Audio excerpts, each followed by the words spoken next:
This is your 420 Radio News for Thursday, August 22nd, 2013. I'm Russ Belville.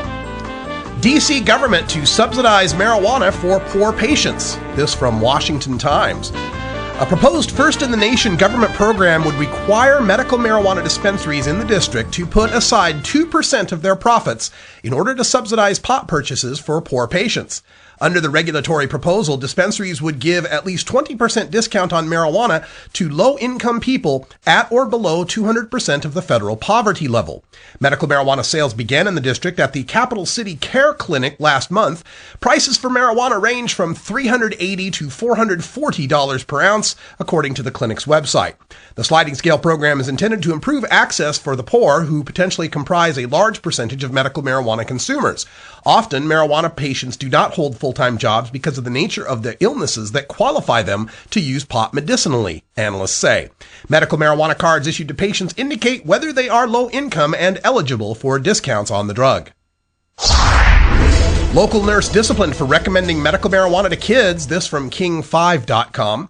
When someone recently filed a complaint about a Seattle-based nurse practitioner who allegedly recommended medical marijuana to two kids who were just 4 and 6 years old, the State Department of Health did not take it lightly. An investigation detailed in a statement of charges found the two kids were brought to that nurse practitioner because neither child was eating and they were both losing weight. The nurse practitioner diagnosed both children as having a wasting condition, but the Department of Health says that is not an independent pediatric diagnosis without a concurrent illness. Investigators found the nurse practitioner failed to conduct a complete physical exam of both patients. They say he also failed to adequately review their medical history. The nurse practitioner, now accused of unprofessional conduct, has submitted a formal response to the statement of charges against him. He intends to defend his actions at a Department of Health hearing set for January of 2014. At that hearing, the Nursing Care Quality Assurance Commission could choose to drop the charges, suspend his license, or order additional education.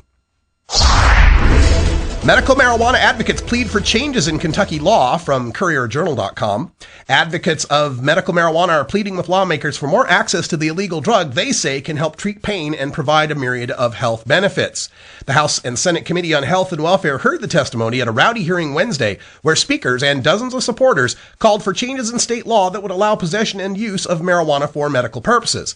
But several lawmakers expressed deep skepticism to the jeers of marijuana supporters, who were repeatedly silenced by House Committee Chairman Tom Birch, Democrat of Louisville. Quote, "I think it is an open question about where medical research is, plain and simple," said Representative Robert Benvenuti, Republican of Lexington. "Until I'm assured where the clinical evidence is, this is not going to have my support." End quote. A Courier Journal Bluegrass poll conducted in February showed that 60% of Kentuckians support prescription use of the drug, while 39% want to legalize it for recreational purposes. Can marijuana improve your emotional state? From Rolling Stone. It's no secret that marijuana can put a smile on many people's faces, but research suggests that the drug's positive effects go beyond just getting high. A 2012 study published in the peer-reviewed academic journal European Neuropsychopharmacology suggests the brain's endocannabinoid system, which is activated by THC, may play an important role in emotional processing, quote, "an essential aspect of appropriate social interactions and interpersonal relationships," end quote.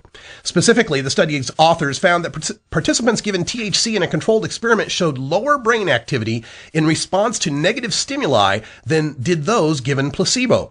A bias toward negative stimuli has been linked to mental illnesses like depression, and evidence that THC reduces this effect suggests that the endocannabinoid system could play an important, beneficial role in how humans experience emotions and mood. Scuba diver caught swimming marijuana into the U.S. from ABC News. United States Border Patrol arrested a man Monday for his alleged unique effort to smuggle 8 pounds of marijuana into the country. Canadian scuba diver Jesse Zinti, age 24, was caught near Marine City, Michigan, after crossing the St. Clair River.